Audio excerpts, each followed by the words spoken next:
Hey everybody, KC here. So I've been reading news coverage out of California about how Assembly Bill 2751, introduced by Assemblyman Matt Haney from San Francisco, would guarantee workers in the Golden State the ability to have uninterrupted personal and family time by giving them the ability to disengage from emails, texts, and calls during non-work hours.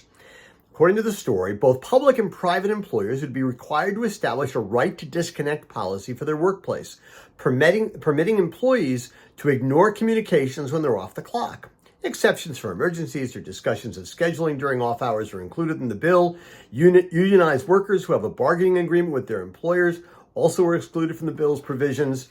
And industries with traditionally late, erratic hours or those that require workers to be on call would also still be allowed to contact off-the-clock workers as long as these periods of outside the workplace contact are stated in the employee contracts or any standby time is compensated. Seems very, very complicated. And essentially what it seems to mean is that companies in both the public and the private sector are going to be required to establish policies about when people can get contacted by their bosses. They can be contacted. There just has to be a policy governing it. And beyond that, I'm not exactly sure what's being mandated.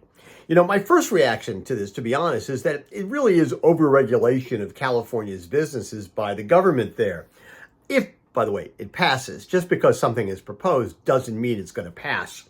A couple of things, though. It seems to me that in a time of both remote work and hybrid work, the lines between work time and non-work time, they've really, really blurred. You don't want bosses calling you at all hours, but on the other hand, if you're able to take an afternoon off to go watch your kid play Little League, and that means you have to take an 8 o'clock phone call or do an 8 p.m. meeting, it seems to me that that's kind of a fair trade-off. Employees can't have it both ways. Now, listen, let's be clear. There are abusive bosses who take advantage, not because they have to, but because they can. If these people work for me, I can take advantage of them whenever I want to. That's not a good thing, but I'm afraid no amount of legislation is going to fix that problem. What companies really have to do is they have to start training their bosses on how to be good bosses.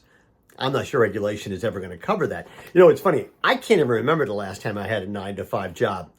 I also can't remember, by the way, last time I had a decent boss, except maybe Morning News Beat, and I have to kind of think about that one.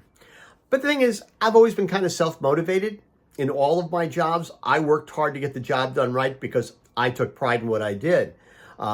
If I had a job I hated, I figured I had two responsibilities. One was to still get the job done, and the second one was find another job.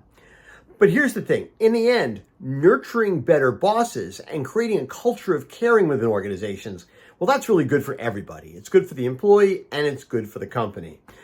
It's best for everybody if the company can create an environment in which employees feel a sense of ownership, they feel recognized, rewarded, they see their ideas and their hard work realized in the workplace and creating positive change, and they respect their bosses because their bosses respect them. And if an employee does not buy into that kind of culture, well, maybe it's time to get another employee. Now, listen, I'm sure the California proposal, it's going to get some blowback as being overly meddlesome in the workplace. And I'm not sure that's entirely wrong. But the fact that it's being proposed means there's a problem out there. And workplaces have to do their best to address it, as opposed to just complaining about what the legislature is doing. Listen, the thing about creating a good workplace environment, it's a two-way street. Bosses have to lead the way, but employees have to be able to buy in. It's completely a two-way street. And I'm not sure I entirely blame California lawmakers for wanting to create lane dividers, guardrails, and maybe even the occasional stoplight. Anyway, that's what's on my mind. And as always, I want to hear what's on your mind.